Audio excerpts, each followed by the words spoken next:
All right, it is another day.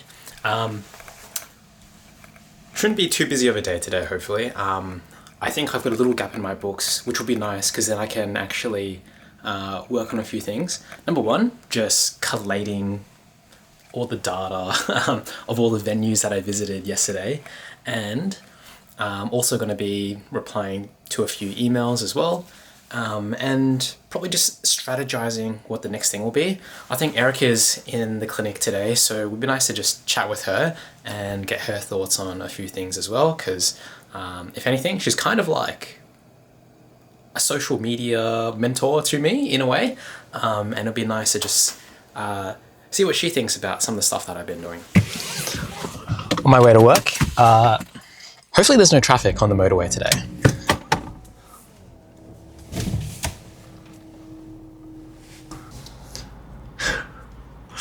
Traffic. Alright, just finished work and on my way home now. I'm hoping there's not a lot of traffic just like in the morning, but there usually is a little bit. But anyway, let's recap the day. So today was not very exciting at all. Did a lot of reviews, a lot of consultations, had one surgery to do, but even that I didn't get to do. So it was meant to be an implant with a transcrestal sinus lift at the same time, and what I was hoping for was to be able to take photos of it, to have another case to post or put in the vault for later, for lecture material or something like that. But unfortunately, my patient, when she came in, she was like, "Hey, look, just wondering, is it okay if I was sick the week before? Because I feel fine now. So why can't we just, go ahead and do the surgery?" I'm like, "Oh yeah, typically that would be fine. But we're doing a sinus lift today. And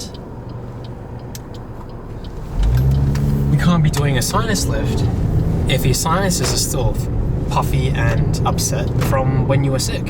And usually you still get lingering things afterwards." So she was like, "Okay, so what do we do?" So we go take an x-ray. I can still see that her sinus membrane is still inflamed, more inflamed than what I would like. Okay, look, we just got to rebook it. And so, understandably, like, she's upset. I'm upset because I wanted content. And we had set up for her as well. Surgical drapes were open. All the kits were open. Now the girls have to sterilize all of that. And so rebooked her, put her on some antibiotics just in case to make sure her sinus settles down by next week. And we're just going to do the surgery then. So really tame, really boring day. Okay, just finished dinner and gonna try and lock in a little bit of extra work before bed. So website's being developed. Apparently a lot of things have been fixed up. So I'm gonna comb through the website and just double check it's all good. I think they'll make it go live or publish it in a day or two. And then we'll be able to, and they're just testing a few things to make sure everything works well. And then we'll launch it.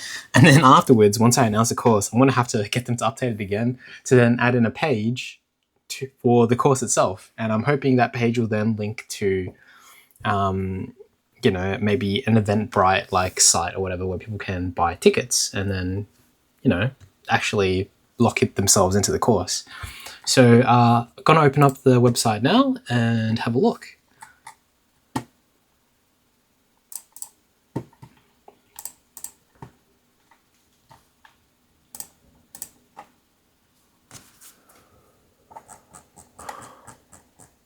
That's all good. Got all those. Good.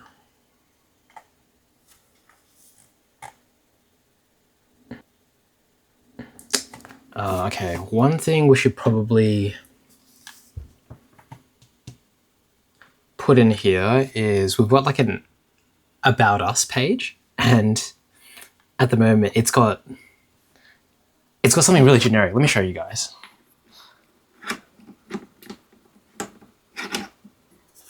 It's just got some stock standard, like random page, like not even photos of us, and not even breed and implants, just random stuff stripped from Google. So that is something that we're going to need to change. So going to have to note that one down. And then, okay, let me make some notes before I forget. Was talking to Paul, and he gave me some invaluable advice. So he was going, hey, how's the course going, man? And I was like, hey, look, still got the same problem, still struggling to find a venue. And then I was telling him about how I was thinking about upping the class size from 20 to 30, which means that my budget is going to be bigger, because if I do sell out 30 tickets, that means I get $60,000 from each participant, which means that I can spend it on a much bigger, nicer venue, have more budget to play with, so that each person gets what I would think a nice experience, because I've spent more money on the thing, right? But what Paul was saying was that if you focus on those numbers too much, it will be hard. He reckons that, number one, focus on just delivering a really good experience, which is what I want to do anyway. But delivering a good experience to 20 people is a much easier task than delivering a good experience to 30 people, just in general, budget aside, right? I'm like, that's true. And especially if my workshop is going to be very hands-on, having only 3 instructors, myself, Albert, and Alvin, it's going to be really difficult to divide ourselves 1 to 10 people if I have a class size of 30. If I have a class size of 20, it'll be 1 person to 6 or 7. Is that mathing? Yeah. Which is a lot more manageable. And so I think Paul has a point there that having a small classroom size will be useful in that. But as a further adage to that, if I have a smaller class size, it means I don't have to sell as many tickets, and creating scarcity to then be able to generate hype for the next course is what he thinks is key. So I think I want to take Paul's advice on board and scrap my idea of upping the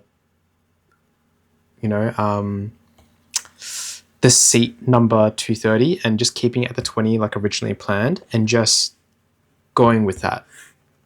And so if that's the case, then I already have one place in mind that's in the city. This Saturday, I'm probably going to go check out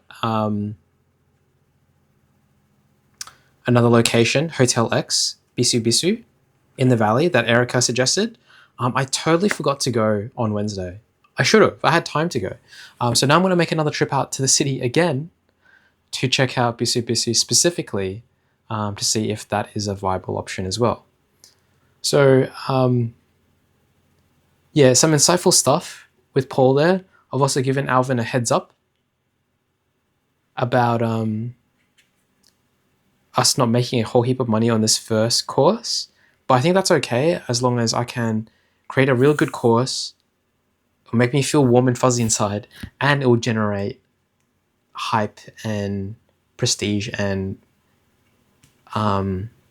into the next course.